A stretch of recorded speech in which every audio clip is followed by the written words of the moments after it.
Hello दोस्तों, स्वागत है आज की मेरी इस वीडियो में। आज फिर से मैं लेकर के आ गया हूँ आपके लिए बहुत ही इम्पोर्टेंट वार्षिक परीक्षा 2026 का क्लास 11 का साहित्यिक हिंदी का पेपर, जो कि आपकी भारी डिमांड पर मैं लेकर के आया हूँ। साहित्यिक हिंदी का पेपर, वैसे मैं सामान्य हिंदी का पेपर सारे सॉल्व करवाया था, लेकिन आपकी बहुत ही ज्यादा डिमांड थी कि आप साहित्यिक हिंदी का पेपर भी लाइए और उसको भी सॉल्व करवाइए।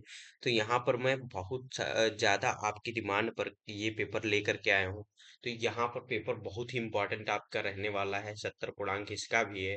3 घंटे 15 मिनट का ये भी आपका पेपर है। बहुत ही इंपॉर्टेंट पेपर रहने वाला है, क्योंकि यहाँ पर जो क्वेश्चन पूछे गए हैं सारे इंपॉर्टेंट है। मैं बताया हूँ, जो भी क्वेश्चन पेपर में ले करके आ रहा हूँ वो आपके सभी के लिए दे करके ला रहा हूँ कि हाँ, आपके लिए क्या सबके लिए इम्पोर्टेंट हो सकता है। क्योंकि इसमें जो क्वेश्चन पूछे गए हैं वो अधिकतर रिपीटेड होते हैं। 7 साल का डेटा मैंने देखा है, हर एक में आपके ये क्वेश्चन मिल ही जाते हैं। तो इस तरीके से ये पेपर फॉर्मेटिंग किया गया है। तो यहाँ पर AXI कोड का, ये A11 कोड का ये आपका पेपर है। तो कोड से मतलब नहीं है, मतलब कि अगर आपका AXI है तो सेम यही पेपर आपका भी आएगा। ए या फिर AXI वालों का सभी का यही आएगा। इससे नहीं मतलब होता है, कई कई जगह कोड सेम रहता है लेकिन पेपर डिफरेंट आ जाता है। ऐसा नहीं आपको एक ही पेपर कोड पढ़ लिए तो हो गया, नहीं, आपको 3 4 पेपर कम से कम पढ़ने ही है।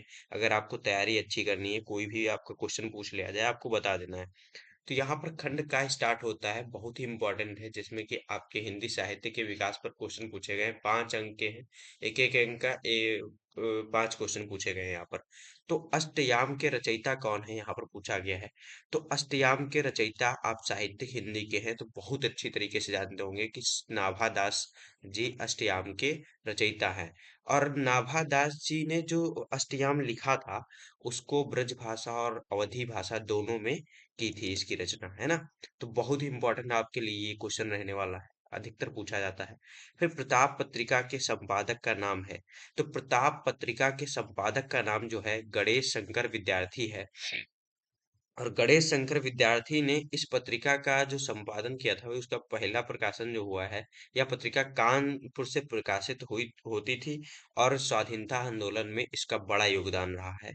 आपकी गणेश शंकर विद्यार्थी द्वारा संपादित पत्रिका प्रताप पत्रिका का स्वतंत्रता आंदोलन में बहुत बड़ा योगदान रहा है। ठीक है, इसको ध्यान में रखना है। फिर आपका शिक्षा का उद्देश्य निबंध के लेखक हैं। बहुत ही इम्पोर्टेंट है, क्योंकि इनके बारे में आज मैं एक फैक्ट जाना हूँ।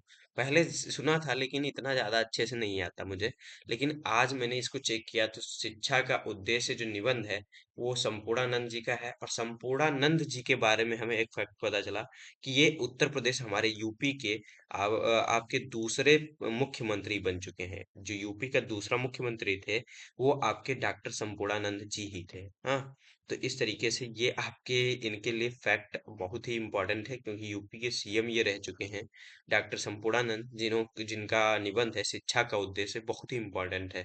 ठीक है। फिर आपका हिंदी का प्रथम मौलिक उपन्यास किसे माना जाता है। तो हिंदी का प्रथम मौलिक उपन्यास आपको परीक्षा गुरु को माना जाता है। आपका परीक्षा गुरु जो है हिंदी का प्रथम मौलिक उपन्यास माना जाता है। और इसके लेखक जो हैं लाला श्रीनिवास दास हैं। लाला श्रीनिवास दास हैं। देखिए, बहुत जितने पेपर मैं पिछली बार कराया हूँ सबके क्वेश्चन ये मिलते हैं, मुझे एकदम से रट चुके हैं। पहले वैसे तो अपने लिए जब पढ़ा था तब के तो याद ही हैं, लेकिन साथ ही साथ अभी जो मैं आपको बता रहा हूँ, जितने पेपर मैंने सॉल्व करवाया है हर एक में लगभग क्वेश्चन रिपीटेड होते हैं। तो अगर आप 5 6 क्वेश्चन पेपर लगभग सॉल्व कर लेते हैं तो ऑटोमेटिक आपको ज्यादा कुछ सिलेबस पढ़ना ही नहीं पड़ेगा। फिर आवारा मसीहा की रचना विधा है।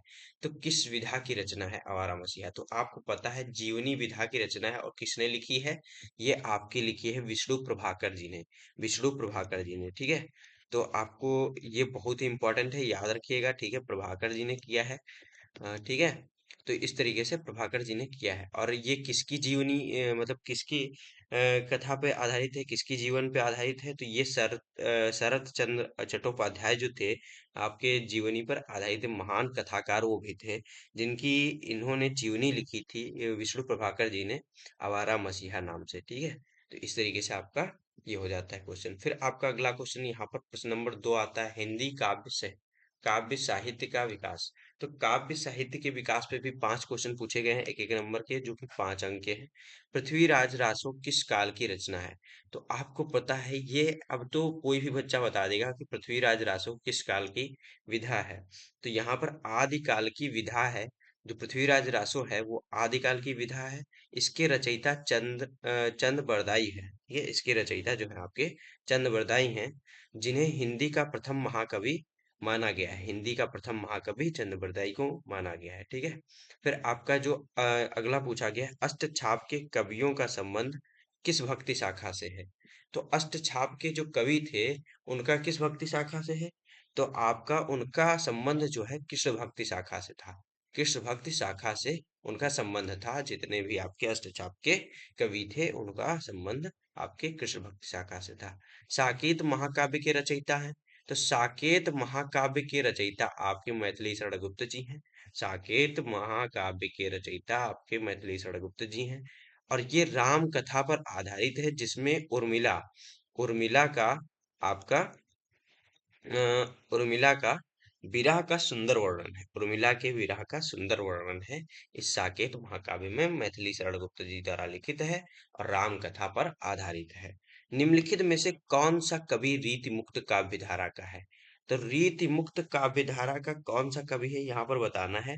तो यहाँ पर पहले देखेंगे, आपके जो केशव दास हैं ये रीतिबद्ध के हैं, रीतिबद्ध के। फिर बिहारी रीति सिद्ध के हैं। ठीक है। भूषण भी आपके रीति सिद्ध के हैं। ठीक है। तो यहाँ पर आपके हो जाते हैं घनानंद, जो कि बहुत ही इंपॉर्टेंट है। घनानंद, बोधा और ठाकुर। ठीक है। आपके ये जो 3 कवि हैं, 3 लेखक हैं, 3 रचनाकार हैं, ये तीनों लोग आपके रीति मुक्त काव्य धारा के हैं। अधिकतर पूछा जाता है आपके। तो आपको ये इम्पोर्टेंट है, याद रखना है कि किस तरीके से कौन से रीति मुक्त के हैं, रीतिबद्ध के कौन है, कौन रीति सिद्ध के हैं। इसी तरीके से आपका तार सप्तक का प्रकाशन वर्ष है। तो तार सप्तक का प्रकाशन वर्ष जो है 1943 है, और इसको अज्ञेय जी ने किया था। अज्ञेय जी ने किया था। ठीक है। अज्ञेय जी ने प्रकाशित किया था। ठीक। फिर दिए गए गद्यांशों पर आधारित प्रश्नों के उत्तर देना है। जी, इसमें 5 प्रश्न पूछे गए हैं, 2-2 नंबर के, 10 अंक का ये क्वेश्चन है पहला। यहाँ पर तीसरा क्वेश्चन है। तो गद्यांश पे आधारित ये प्रश्न पूछ लिए गए। ये गद्यांश आपका दे दिया गया, इसको आप देख लीजिएगा। इसको मैं इस वीडियो में सॉल्व नहीं करवा रहा हूँ। फिर इसी तरीके से आपका प्रश्न नंबर 4 है, इसमें भी आपका ये पद्यांश दे दिया गया, और इस पर आधारित आपके इस तरीके से प्रश्न दे दिए गए। ये भी आपका 10 अंक का है। फिर साहित्यिक परिचय। साहित्यिक परिचय मैंने पिछले कई सारे वीडियोस में करवाया है, तो वहां से आप देख लीजिएगा। भारतेंदु हरिश्चंद्र का भी करवा चुका हूँ मैं, और आचार्य महावीर प्रसाद द्विवेदी जी का भी करवा चुका हूँ, सरदार पूर्ण सिंह जी का भी करवा चुका हूँ। वो वीडियो आप जरूर देखिएगा, क्योंकि आपका एक पेपर सॉल्व करने से आपकी प्रिपरेशन अच्छी नहीं होती। जब तक आप कई सारे 3, 4, 5 पेपर सॉल्व नहीं कर लेते, तब तक अच्छी प्रिपरेशन नहीं होती। इसलिए कई सारे पेपर आपको सॉल्व करने हैं। मैंने वीडियो कई सारे अपलोड कर चुका हूँ, आपको देखने हैं वो सारे वीडियो। और फिर आपका अगला क्वेश्चन है कवि का साहित्यिक परिचय लिखते हुए करना है। तो इसमें मैंने तुलसीदास और सूरदास जी का भी किया है, और कबीरदास जी का भी मैं कर चुका हूँ। तो ये बहुत ही इंपॉर्टेंट आपके हैं, तो इस तरीके से करना है। फिर बलिदान कहानी का और आकाशदीप कहानी का सारांश भी मैं लिख चुका हूँ। वो भी पिछले वीडियो में देख लीजिएगा, बहुत ही अच्छे से मैंने एक्सप्लेन भी किया था।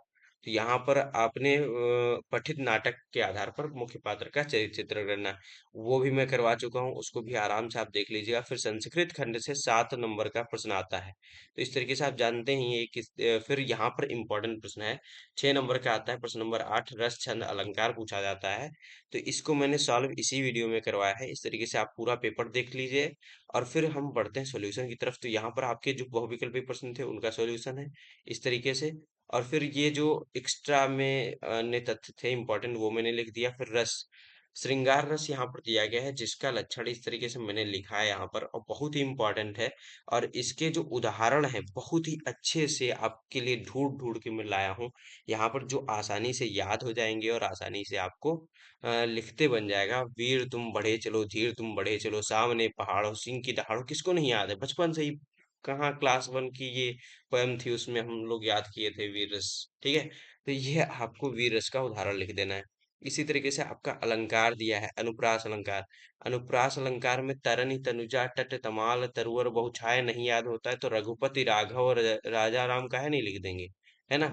रघुपति राघव राजा राम, ठीक है। तो ये आप लिख देंगे, इसमें आपका रावण की आवर्ती हो रही, इसलिए आपका ये क्या हो जाएगा, आपका हो जाएगा अनुप्रास अलंकार, ठीक है। रूपक, रूपक अलंकार किसे कहते हैं, तो परिभाषा जहां उपमेय में उपमान का भेद रहित आरोप हो, भेद ना रहकर दोनों का नाम लिया गया हो, भेद रहित आरोप हो, कहता है, कहा जाता है यहाँ पर, ठीक है, वहां रूपक अलंकार होता है। तो इस तरीके से परिभाषा लिख देना है, थोड़ा वो चेंज कर देंगे, कोई दिक्कत नहीं है, लेकिन हाँ मेन जो उसका निकलना चाहिए अर्थ वही निकलना चाहिए।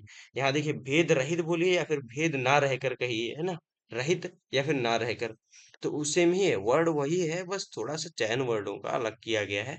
तो इसमें चरण कमल बंदो हरिराई बहुत इंपॉर्टेंट है, एक लाइन भी नहीं है ये, चार अक्षर याद करने हैं आपको बस। छंद कौन सा, दोहा छंद बहुत ही इंपॉर्टेंट है, मैंने बताया। चौपाई छंद भी बहुत इंपॉर्टेंट मैंने बताया। दोहा के लिए श्री गुरु चरण सरोज रज निजमन मुकुर सुधार, वरनौ रघुवर विमल जस जो दायक फल चार। तो इस तरीके से आपको करना है, बहुत ही इंपॉर्टेंट है, मैंने पूरा एक्सप्लेन कर चुका हूँ पिछले वीडियो में, उसको जरूर देखिएगा। तो यहाँ पर इस तरीके से, फिर आपका चौपाई छंद के लिए, बंदहु गुरु पद पद्म परागा, सुरुचि सुबास सरस अनुरागा। हम्म। अमीय मोरि मैं चूरन चारु, समन सकल भव रुज परिवारु। तो यहाँ पर वो दो लाइनें नहीं लिखी हुई हैं, उसको जरूर लिख दीजिएगा, क्योंकि मैंने ये लिखने के चक्कर में उसको गायब कर दिया है। हाँ, तो आपको इस तरीके से इसको लिखना होता है। यहाँ पर बंद हूँ गुरुपद पदुम परागा, यहाँ पर इस तरीके से ऐसे करेंगे, तो ये मात्राएं आपको